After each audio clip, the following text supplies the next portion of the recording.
तो last lecture हम लोग डिस्कस कर रहे थे बेटा, क्या डिस्कस किया था topic? Molecules and molecular mass, यही किया था ना बेटा?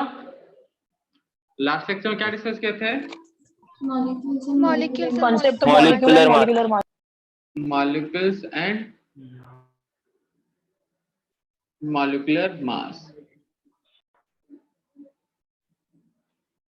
ये डिस्कस किए थे। क्या होता है मॉलिक्यूल? सबको क्लियर है बच्चा लोग, नए पुराने सभी को? Yes sir. Yes the sir. Set या फिर group of an element where element present in fix proportion, ठीक है ना बेटा?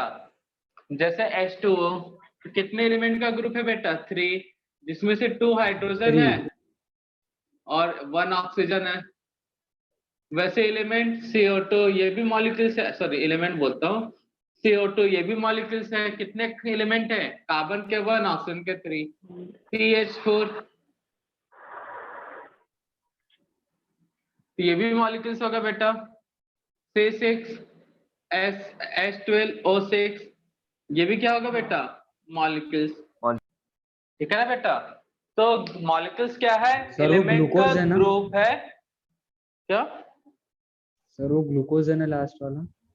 हाँ, लास्ट वाला ग्लूकोज है, फ्रक्टोज भी बोल सकते हैं, दोनों का फॉर्मूला सेम है, ठीक है ना? तो क्या होता है बेटा मॉलिक्यूल्स? एलिमेंट का ग्रुप बोल सकते हो या एटम का ग्रुप हो, लेकिन उसमें क्या होता है भाई, जो एलिमेंट होते हैं, जो एलिमेंट होते हैं वो क्या होते हैं? फिक्स प्रोपोर्शन में होते हैं, ठीक है?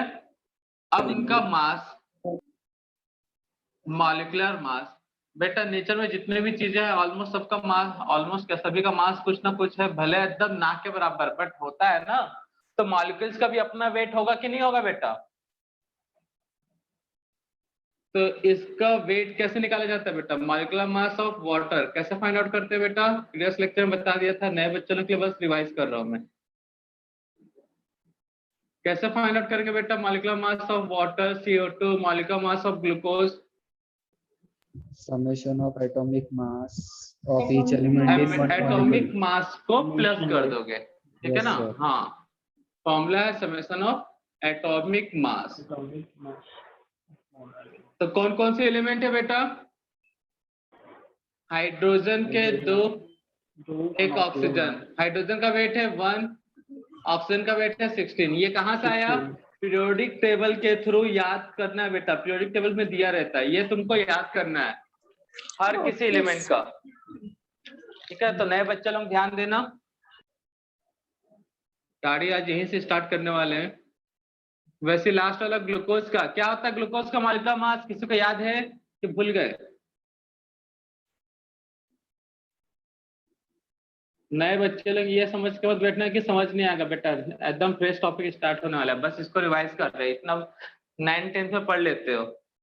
ग्लूकोज का एटॉमिक मास कई बार निकाल चुके हैं बेटा, क्लास में डिस्कस कर चुके हैं। कितना है बताएगा कोई हमें? सर एटॉमिक मास है, मॉलिक्यूलर मास?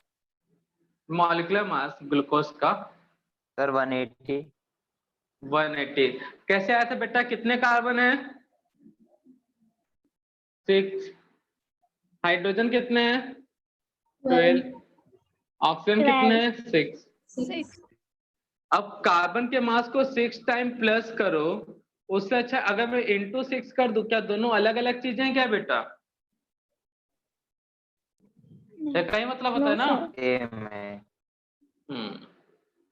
तो इसलिए 6 से इंटू, एक कार्बन का वेट कितना होता है? 12। ये याद रखना है, एटॉमिक मास क्या होगा ये सभी बच्चों को याद रखना है, नए हो या पुराने हो।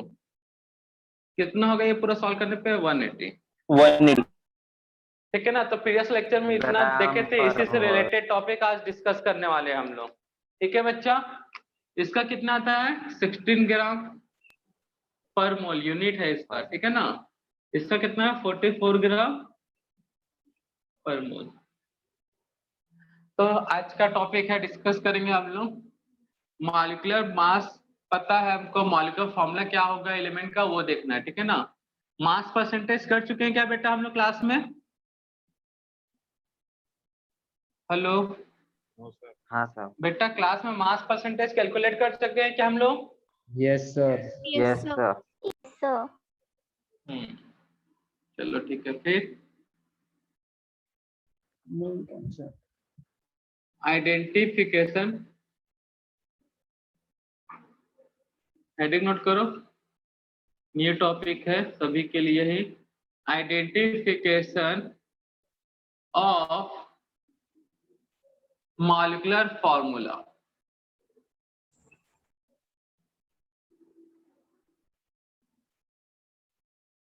Identification of molecular formula by mass percentage. तो देखा बेटा यहाँ पे मास परसेंटेज लिखा है, कई लोग सोचेंगे सर हमने तो मास परसेंटेज पढ़ा ही नहीं तो हमको समझ कैसे आएगा। तो बेटा यहाँ पे डायरेक्ट वैल्यू दिया होगा मास परसेंटेज का, तो कोई दिमाग में ये टेंशन लेके मत बैठना कि सर हमको मास परसेंटेज है क्या, हमको तो समझ ही नहीं आ रहा है। तो समझाएंगे तब ना आएगा जी समझ में, इसका कोई जरूरत नहीं है। फिर भी मैं एक शॉर्ट में बता देता हूँ बेटा। वही तुम पुराना फिजिक्स का पेपर दिए, मैथ्स का दिए, बायो मैथ्स या बायो जो भी अच्छा तुम लोग का सब्जेक्ट है, और केमिस्ट्री का पेपर 3 पेपर दिए। फिजिक्स में 70 मार्क्स, इसमें 80, ऐसे 90, ठीक है ना। उल्टा भी रख सकते हो, आपकी मर्जी। Out of 100, out of 100, out of 100, तीन ही पेपर का था सर, 3 ही सब्जेक्ट का पेपर था। तो मुझे बताओ जो परसेंट ऑफ मार्क्स है इन केमिस्ट्री, मैथ्स और बायो, फिजिक्स केमिस्ट्री मैथ्स और बायो में किसका किसका कितना होगा बेटा? जो डाटा दिया मैंने इसके हिसाब से कैसे निकालते थे mass percentage? 70/100 into 100 into 100. Into 100, ऐसा 70/100 into 100. गलत है, 300. नीचे अलग आएगा। Sorry, 300. 300. 300 के रेस्पेक्ट में आपने फिजिक्स में कितना स्कोर किया, 300 के रेस्पेक्ट में मैथ्स और बायो में कितना स्कोर किया, 300 के रेस्पेक्ट में केमिस्ट्री में कितना स्कोर किया, ऐसा निकालते हैं ना भाई। तो given sorry Yes, obtain marks divided by total marks, यही होता है ना। यहाँ पे मैथ्स बायो में जितना भी मार्क्स आया डिवाइडेड बाय 300 into 100, समझ में आया बेटा? तो कुछ यहाँ पे भी ऐसा ही होता है। इतना परसेंटेज निकालना तो सीख चुके होगा 4th 5th क्लास में। तो यहाँ पे भी CH4 में कार्बन कितना है बेटा और हाइड्रोजन कितना है? कार्बन का मास कितना है बेटा CH4 में? 12। हाइड्रोजन का मास कितना है?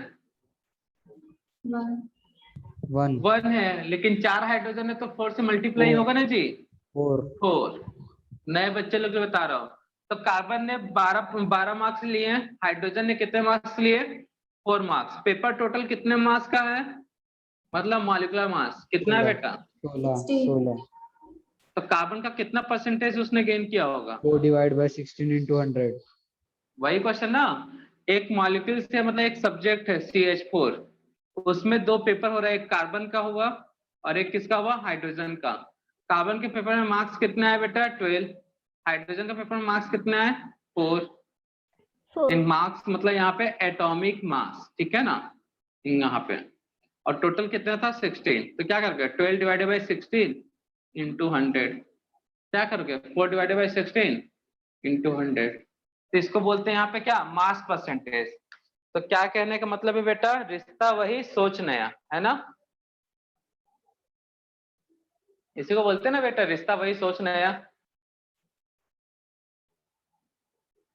चीजें वही पढ़ रहे, बस तरीका अलग है यहाँ पे बताने का। तो अब कर रहा हूँ, तो पुराने बच्चे जो नए बच्चे हैं वो पिछला वीडियो देख लोगे, जब ये वीडियो अपलोड करूंगा तो उसके साथ लिंक भेज दूंगा। फिलहाल अभी मास परसेंटेज का कोई यूज नहीं होने वाला है, ठीक है ना। अब इसके लिए देखो आइडेंटिफिकेशन ऑफ मॉलिक्यूलर फॉर्मूला।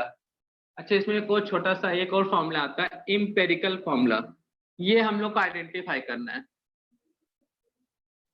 तो पहले बता दे बेटा, जितने भी न्यू स्टूडेंट है ये मान के नहीं चलोगे कि आज पहला लेक्चर है तो कुछ समझ में नहीं आएगा बेटा, फ्रेश टॉपिक चल रहा है। तो हम लोग सीख क्या रहे हैं टॉपिक? मॉलिक्यूलर फॉर्मूला क्या होता है, एम्पेरिकल फॉर्मूला। तो सबसे पहले कुछ 2 बातें। हाँ बेटा। सर वो मास परसेंटेज की जगह फिर अपने को एम्पिरिकल फॉर्मूला लिखना है। रुको ना यार, अभी तो चालू ही नहीं हुआ है, दिक्कत क्या हो रहा है? तो पहले दो बातें नोट में, ठीक है ना। Identification of molecular formula and empirical formula. तो सबसे पहले मॉलिक्यूलर फॉर्मूला होता क्या है ये समझ लेते हैं बेटा। क्या होता है मॉलिक्यूलर फॉर्मूला, कोई मुझे इंफॉर्मेशन दे सकता है बेटा?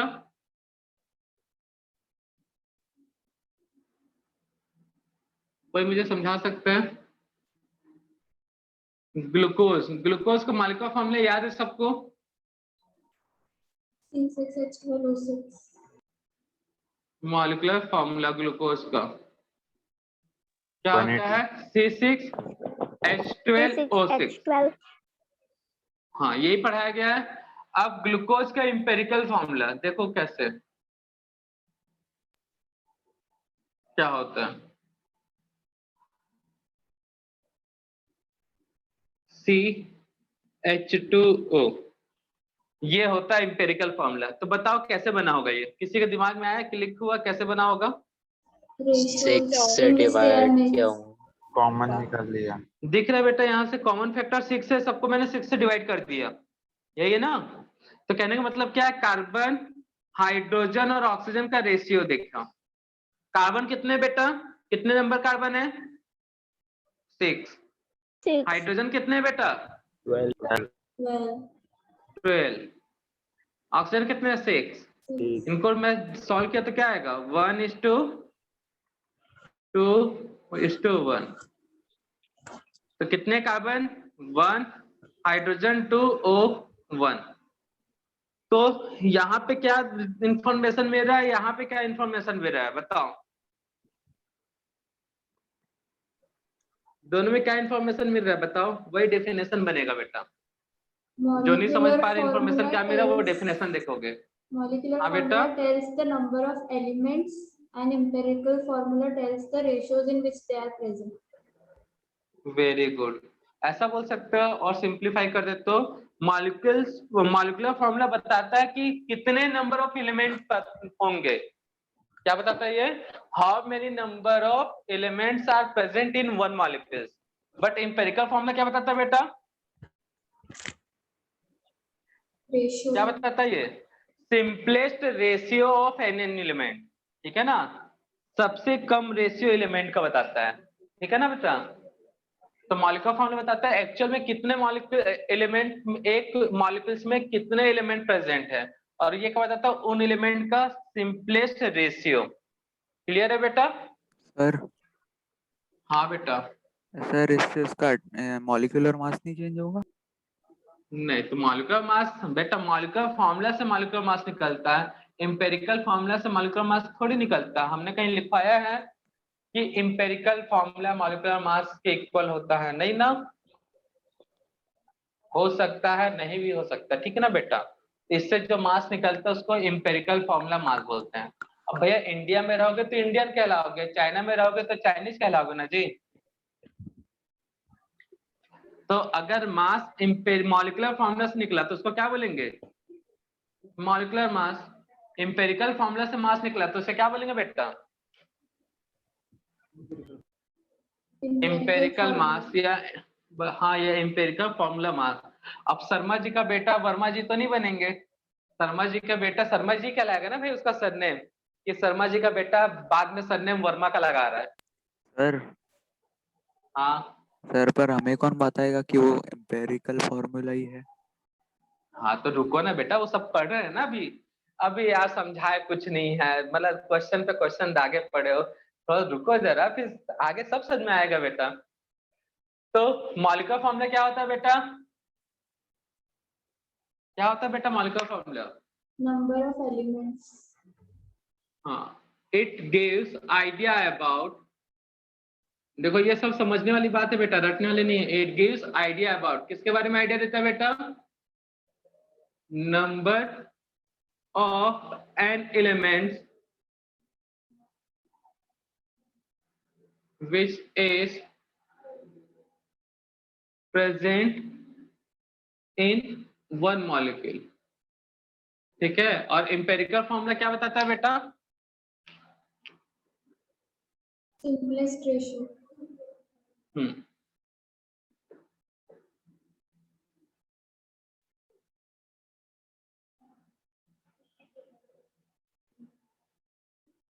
तो ये क्या देता है, it is a simplest ratio between number of element which is present in one molecule. ठीक है ना, which is present in one molecule. Example बेटा देखो। सर हाँ बेटा, सर मॉलिक्यूलर फॉर्मूला और एम्पेरिकल फॉर्मूला सेम हो सकता है? बिल्कुल हो सकता है बेटा। Example, molecular formula of ethane क्या है बेटा? इथेन का formula C2H6 molecular formula of ethane कितना बेटा? C2H6। तो इसका एम्पेरिकल फॉर्मूला क्या होगा बेटा? CH3 कोई बड़ा चीज नहीं है बेटा। एम्पेरिकल फॉर्मूला मतलब सिंपलेस्ट रेशियो। तो कार्बन कितने और हाइड्रोजन कितने बेटा इसमें?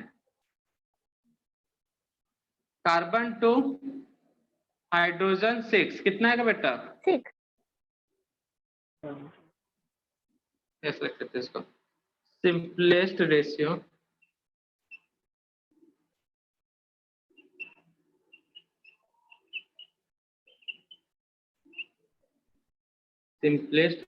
Between element. तो कौन कौन से एलिमेंट है? Carbon and hydrogen. कार्बन का नंबर 2, हाइड्रोजन है 6, 1:3। तो इंपेरिकल फॉर्मूला क्या होगा बेटा?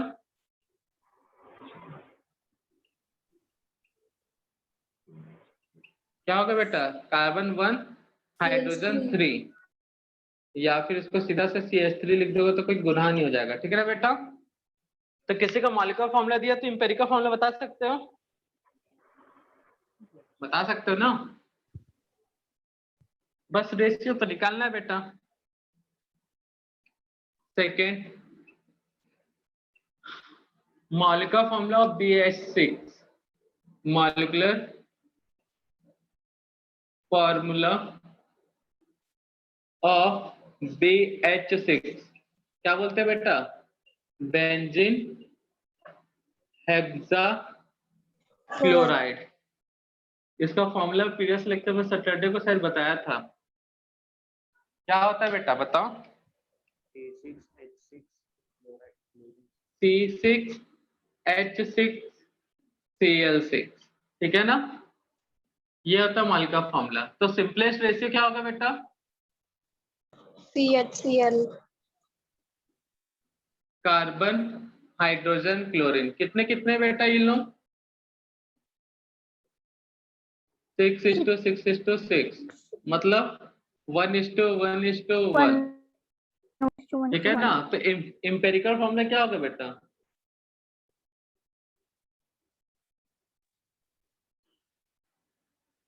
CHCl। ठीक है? अब मैं CH4 बोलूं तो बेटा CH4 में ये मॉलिक्यूलर फॉर्मूला, इसका सिंपलेस्ट रेशियो क्या होगा? यही होगा ना? यही होगा कि नहीं? तो वही होगा। तो मुझे ये बताओ, molecular formula empirical formula same हो सकता है ना जी? Yes sir. तो वाटर के केस में मॉलिक्यूलर फॉर्मूला एम्पिरिकल सेम है, CH4 के केस में सेम है। एक कोई और ग्लूकोज तो डिस्कस कर ही चुके थे। ब्यूटेन का फॉर्मूला मालूम है? C4H10 C4H10 ब्यूटेन कहाँ से होगा यार? ब्यूटेन हो जाएगा वो। ठीक है चलो ब्यूटेन करते हैं। Molecular formula of butane C4, अच्छा ब्यूटेन बोलता है तुम। ठीक है सही बता रहे हो। ब्यूटेन C4H10 बिल्कुल सही बताया बेटा। चलो बताओ सिंपलेस्ट रेशियो।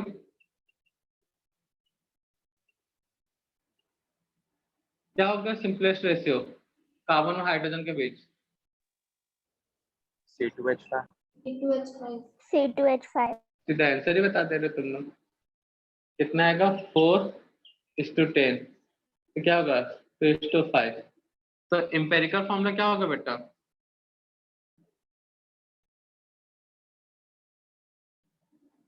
क्या होगा बताओ? C2H5। तो मॉलिक्यूलर फॉर्मूला समझ गए? कितने एग्जैक्ट नंबर ऑफ एलिमेंट होंगे ये बताएगा मॉलिक्यूल। एम्पेरिकल फॉर्मूला क्या बताएगा? सिर्फ उनका सिंपलेस्ट रेशियो। दोनों में कोई कंफ्यूजन है क्या बच्चा? No sir. तो एम्पेरिकल फॉर्मूला और मॉलिक्यूलर फॉर्मूला दोनों same, empirical and molecular formula दोनों सेम हो सकता है, ठीक है ना बच्चों? हाँ, कोई कुछ बोल रहा था? चलो पहले इतना नोट करो जल्दी से। तो एम्पेरिकल एंड मॉलिक्यूलर फॉर्मूला दोनों सेम हो सकते हैं बच्चे, इस बात पे याद रखना।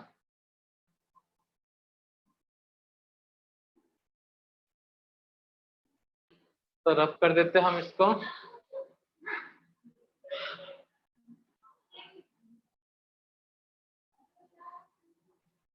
तो एम्पेरिकल फार्मूला मॉलिक्यूलर फार्मूला से सबको परिचित हो गए भाई, इंट्रोड्यूस हो चुके हैं। अब आगे का देखते हैं फाइंड आउट कैसे किया जाता है। उससे पहले कुछ इंफॉर्मेशन और। बेटा मॉलिक्यूलर मास और एम्पेरिकल मास में क्या रिलेशन होगा? पहले फॉर्मूले में क्या रिलेशन होगा? दोनों तरीका अभी देख चुके हो। यहाँ पे फाइंड आउट करना सीख चुके हो मॉलिक्यूलर फार्मूला से एम्पेरिकल। तो मुझे बता सकते हैं मॉलिक्यूलर फार्मूला और एम्पेरिकल फार्मूला के बीच क्या रिलेशन होगा? कोई दिमाग लगा सकता है बेटा? बाकी तो हमको बताना ही है, फिर भी देख सोच रहे हैं शायद कोई स्टूडेंट बता दे तो हमें बहुत अच्छा लगे। सब चीज सामने दिया है बेटा, एम्पेरिकल फार्मूला दिया है, मॉलिक्यूलर फार्मूला दिया है। तो इन दोनों के बीच क्या रिलेशन हो सकता है? सोचो जरा, क्योंकि हम Empirical बताएंगे तो formula बेटा is equal to n into molecular. No, n into molecular. थोड़ा सा n को देखो लोकेशन, थोड़ा सा मिस्टेक हो गया बेटा n के कारण। molecular formula is equal to n into empirical formula. Very good. वो n क्या हो सकता है बच्चा लोग? Number of element. Simple integer, ठीक है ना? ठीक है ना? सिंपल इंटीजर जिसका वैल्यू 1 2 3 4 5 कुछ भी हो सकता है, वो डिपेंड करेगा मॉलिक्यूल्स पे, ठीक है ना? तो देखो बेटा एक बच्चे ने सही आंसर दिया, अच्छा लगा। हेडिंग नोट करो, relation between empirical and molecular formula. तो बेटा रटने वाला नहीं है, यहाँ से अभी जो भी बता रहे हैं समझने वाला था। बस याद क्या रखना है, रटना क्या है, डेफिनेशन कि मॉलिक्यूलर फॉर्मूला क्या होता है, एम्पेरिकल क्या होता है, ठीक है? अब इसके बाद जो बनेगा ये सब समझने वाला है। हमको मालूम है बेटा, इसको अगर मैं 6 से मल्टीप्लाई कर दूं, इसको मैं किससे मल्टीप्लाई कर दूं बेटा? 6 से, तो क्या मिल जाएगा? C6H6Cl6। तो ये एम्पेरिकल फॉर्मूला है और ये क्या है? Molecular formula. दिख रहा है ना बेटा? C2H5 को अगर मैं मल्टीप्लाई कर दूं किससे बेटा? 2 से, ये क्या बन जाएगा? C4H10 बनेगा कि नहीं बनेगा बेटा? बनेगा ना? Yes, sir. ये क्या है बेटा? Molecular formula. और ये क्या है? एम्पेरिकल। तो जहां भी देखना मॉलिक्यूलर फॉर्मूला से, एम्पेरिकल फॉर्मूला से अगर मॉलिक्यूलर फॉर्मूला निकालना है आपको,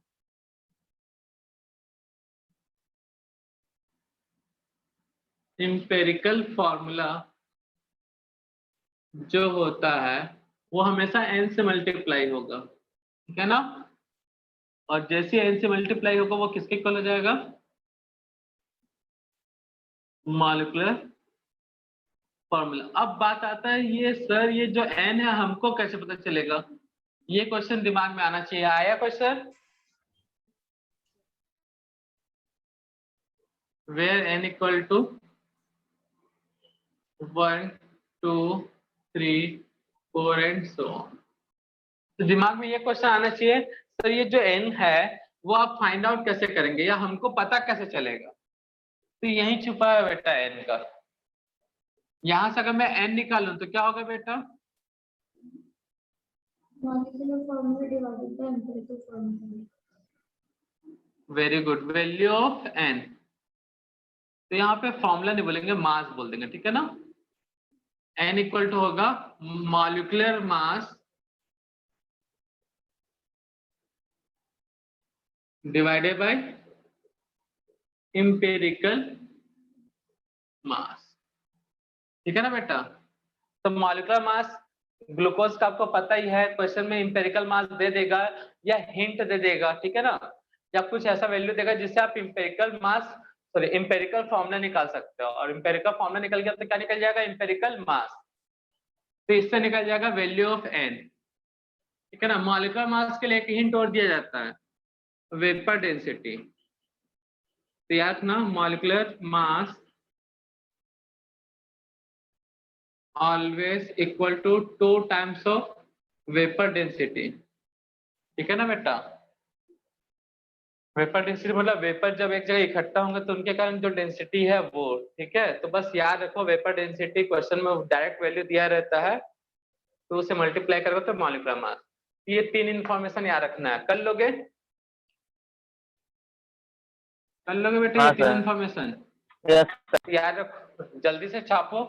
अब करते हैं जो मेन हेडिंग नोट किए हैं उस पे बात, ठीक है ना, कैसे फॉर्मूला कैलकुलेट करते हैं। नोट डाउन करो।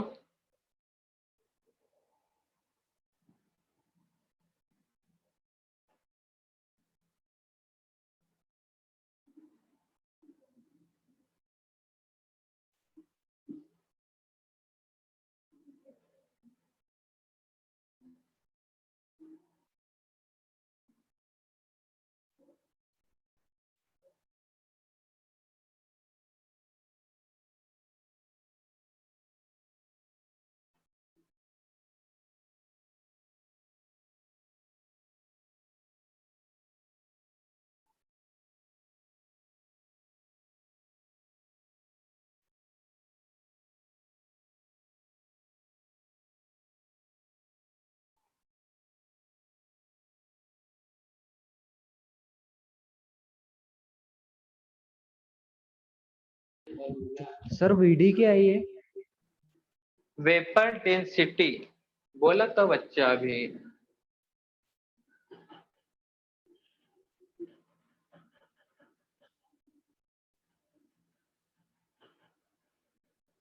वेपर डेंसिटी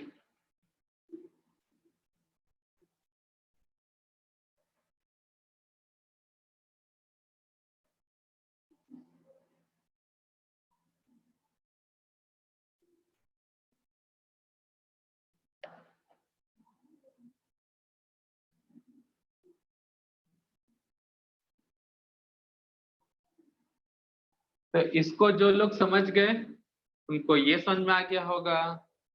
जो लोग को ये समझ में आ गया तो n का वैल्यू कैसे निकालते हैं वो समझ में आ गया होगा। हाँ, ये रटना है सबको, फोर्थ वाला, ठीक है ना, ये इंफॉर्मेशन रटना है फोर्थ वाला।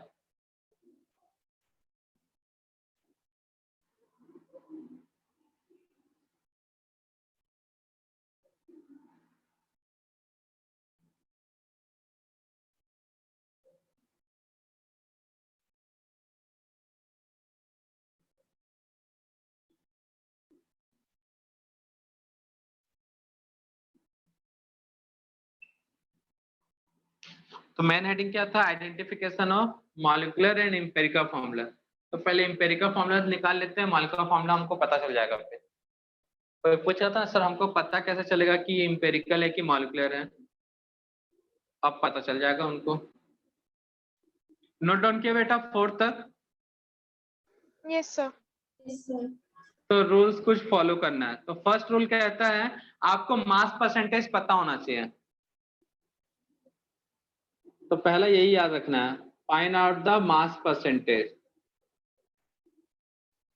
ऑफ ईच एलिमेंट, जो कि सीधा सीधा क्वेश्चन में बोल देगा, which is given in question, which is given in question, ठीक है ना बेटा। क्वेश्चन में डायरेक्ट दिया होगा। सेकेंड, एटॉमिक मास पता होना चाहिए। ये कहाँ दिया होगा बेटा?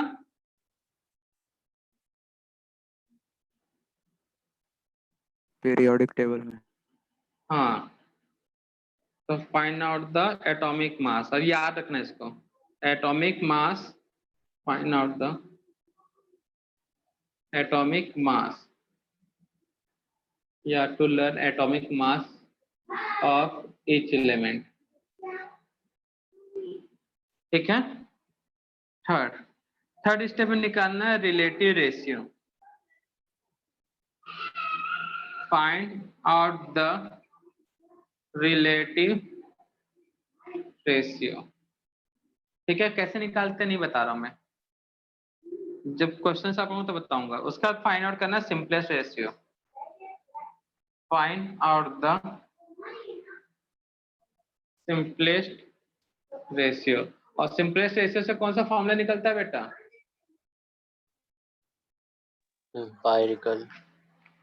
एम्पेरिकल। तो बस इतना में काम हो जाएगा। यहाँ पे क्या करना है, mass percentage divided by atomic mass. तो इनको अच्छे तरीके से, ये चारों रूल्स को समझने के लिए एक क्वेश्चन सॉल्व करते हैं बेटा। तो एकदम दिमाग ध्यान अच्छे से लगा होना चाहिए, टाइम कम है, ज्यादा क्वेश्चन समझा नहीं पाएंगे, ठीक है ना, एक ही क्वेश्चन हो पाएगा मुश्किल से। तो बिल्कुल एकदम ध्यान सब पे यही होना चाहिए, बाद में आराम से नोट करना, स्क्रीनशॉट ले लेना, ठीक है। तो क्वेश्चन है,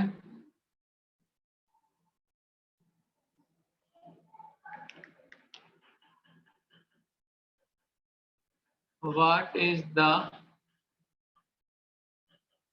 मॉलिक्यूलर एंड एम्पेरिकल, ये एमपी कर लेता ना फॉर्मूला, एम्पेरिकल को एम पे लिखा हूं, formula of organic compound if mass percentage of carbon and hydrogen are 75% and 25% respectively, and vapor density is 32 gram. Vapour density is 32 ग्राम। तो ये पूरे स्टेप को मैं एक टेबुलर फॉर्म में कन्वर्ट कर लेता हूं।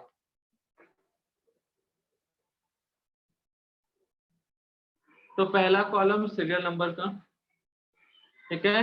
सेकंड कॉलम एलिमेंट कौन कौन से हैं।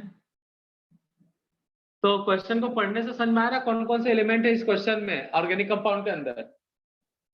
Sir carbon and hydrogen. सबको दिख गया बेटा?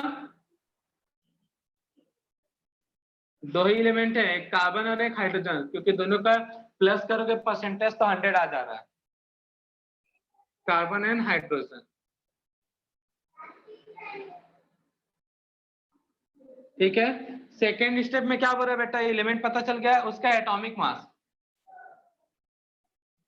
एटॉमिक मास कितना है बेटा कार्बन का? 12. तो जैसा जैसा स्टेप बताओ वैसा फॉलो करो। अच्छा, इससे पहले मास परसेंटेज था, तो नोट कर लो मास परसेंटेज। कितना मास परसेंटेज कार्बन का क्वेश्चन में दिया है बेटा? 75 and 25। 75 एंड 25, क्लियर है। मास परसेंटेज के बाद क्या निकालना है, रिलेटिव रेशियो।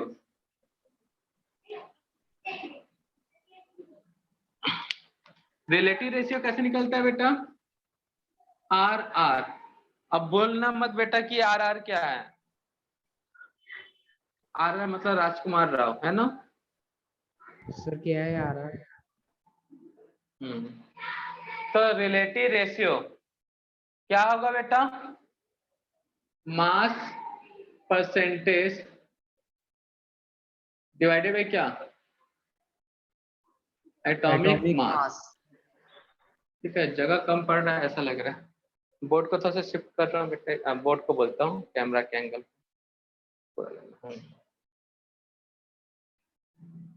अब उसके बाद सिंपलेस्ट रेशियो।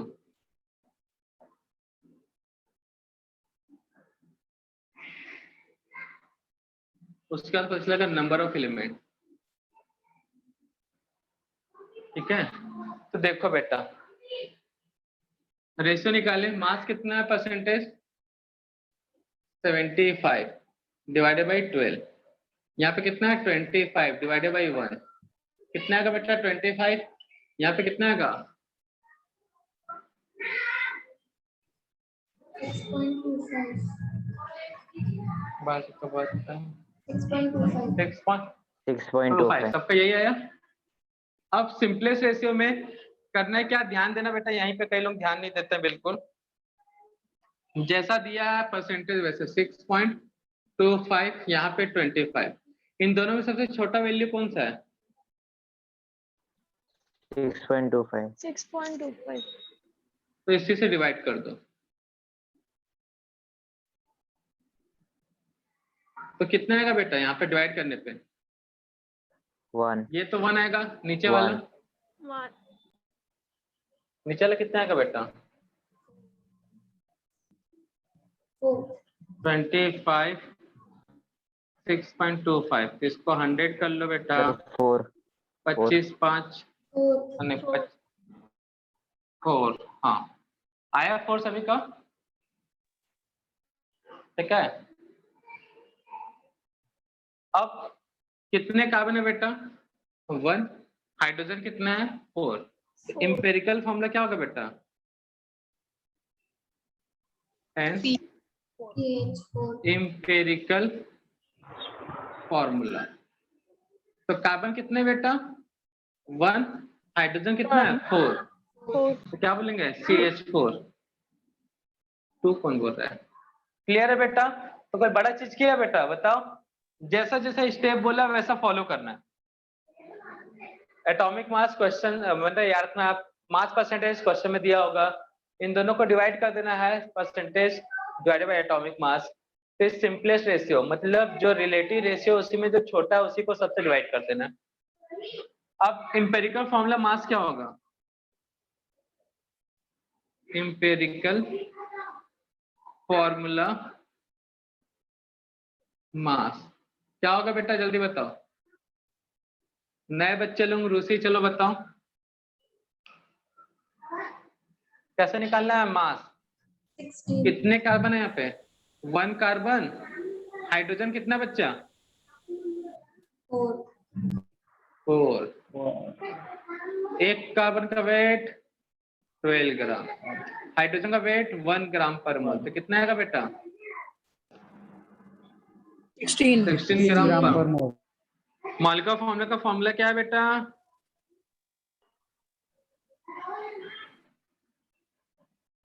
क्या है मॉलिक्यूलर फॉर्मूला का formula 2 into VD.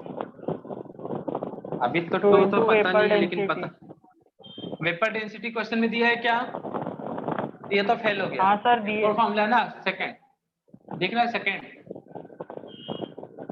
Sir vapour n into बेटा वो वाला क्वेश्चन बाद में कराएंगे, वेपर डेंसिटी वाला मतलब a प्लस बी का होल स्क्वायर का फॉर्मूला बताया, a माइनस बी का होल स्क्वायर का फॉर्मूला बताया, तो a प्लस बी का होल स्क्वायर का मैं क्वेश्चन करवा दिया तो सेकंड वाला फॉर्मूला गलत हो गया जी, तभी तो कराएंगे ना। जैसा क्वेश्चन का डिमांड है वैसे ही ना बेटा। अब कपड़ा सिलना है तो चाकू से सिलोगे या सुई से सिलोगे, तो क्वेश्चन का डिमांड जो है वो देखो। वेपर डेंसिटी नहीं दिया तो फोर्थ वाला यूज नहीं होगा कॉन्सेप्ट। सर आपने तो दिया अब है ना बताओ 32 ग्राम्स। लेकिन दिया वेपर है। दिया है क्वेश्चन में। हाँ सर। अरे यार जबरन का हम बोल दिया बच्चा को, सॉरी सर, बच्चा, इसलिए तो मुझे लगा कि बोला हम कोई बात नहीं, सॉरी बच्चा, सॉरी शक्तिमान, ऐसे ही बोलते हैं ना। तो वेपर डेंसिटी कितना है बताओ। अच्छा ये भी 32 फॉर्मूला ग्राम। यूज होगा, देख लो। अब देखो ध्यान दो, ये भी फॉर्मूला यूज करना ही पड़ेगा फिर भी। क्या था यहाँ पे इंपेरिकल,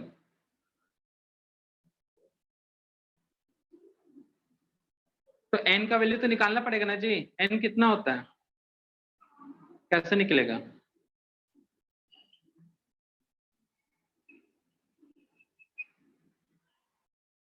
वैल्यू ऑफ n कैसे फाइंड आउट करोगे बोलो? Molecular mass upon empirical mass. हाँ मॉलिक्यूलर मास दिया है,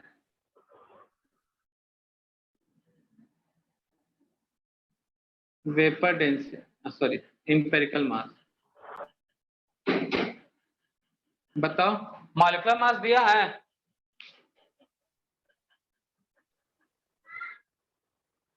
नो No, sir. नहीं सर, नहीं किया।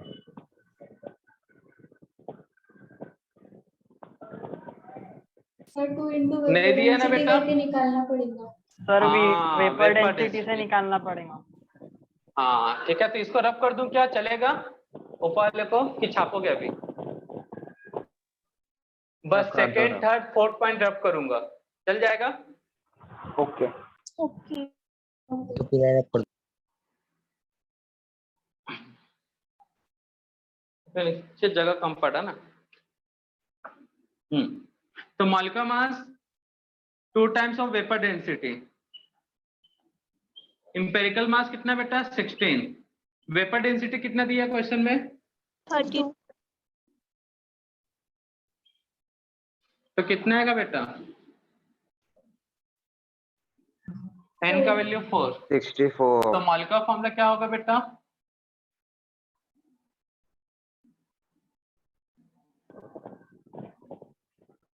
n into empirical formula. तो कैलकुलेशन सिंपल है, बस लेंदी है, ठीक है ना, बहुत सारे स्टेप है इसमें। तो कितना आएगा बेटा यहाँ से? 4 इंटू CH4 सॉल्व करें तो कितना आएगा बेटा? C4 C4H6। ठीक है। अब बताओ किसके किसके कहाँ पे डाउट रह गए हैं? किसके किसके कहाँ पे डाउट रह चुके हैं बेटा, बताओ अब। जैसा स्टेप बताया वैसे, बस कैलकुलेशन लेंदी है बेटा, ठीक है ना। देख लो, एटॉमिक मास याद रखना है, मास परसेंटेज क्वेश्चन में दिया था। रेशियो में बता दिया किसके बीच निकालना है बेटा, रिलेटिव रेशियो के लिए mass percentage atomic mass, mass percentage atomic mass. Simplest ratio में क्या करना है, बस यही नोट नहीं करवाना क्या करना है। तो जो रिलेटिव रेशियो है उसको लिस्ट रिलेटिव से डिवाइड कर देना है। तो 6 और 25 पे सबसे कम कौन सा? 6.25। इससे डिवाइड किया 1, ये आया 4। तो यही नंबर बताएगा इंपेरिकल फॉर्मूला का। सिंपलेस्ट नंबर वही बताता ना बेटा, इंपेरिकल फॉर्मूला। अब इंपेरिकल फॉर्मूला मास देख लिया 16। Value of N molecular mass divided by empirical mass. ये 10 जैसा दिख रहा था, कोई बोलेगा। तो सॉल्व करने पे कितना आया? 4। एन का वैल्यू रख दिया। तो सॉल्यूशन जो है बड़ा सिंपल सा है, बस जो प्रोसेस है वो थोड़ा सा बड़ा है, ठीक है ना। तो ये बोर्ड में 5 मार्क्स में आते हैं बेटा ये क्वेश्चन, आपके 11th एग्जाम में, स्कूल के जो एग्जाम होंगे, ठीक है। और इस टाइप के क्वेश्चन JEE और नीट में भी आते हैं। तो कर लोगे इस टाइप का कैलकुलेशन बच्चे लोग? Yes Yes. No. तो आज बस एक ही देखते हैं, कल और प्रैक्टिस अच्छे से करेंगे, ठीक है ना बेटा। Yes sir. तो फटाक से नोट कर लो, और आज की सेवा यहीं पे करेंगे समाप्त बच्चा लोग। किसी को कोई दुख दर्द कोई तकलीफ? नहीं सर। नहीं sir.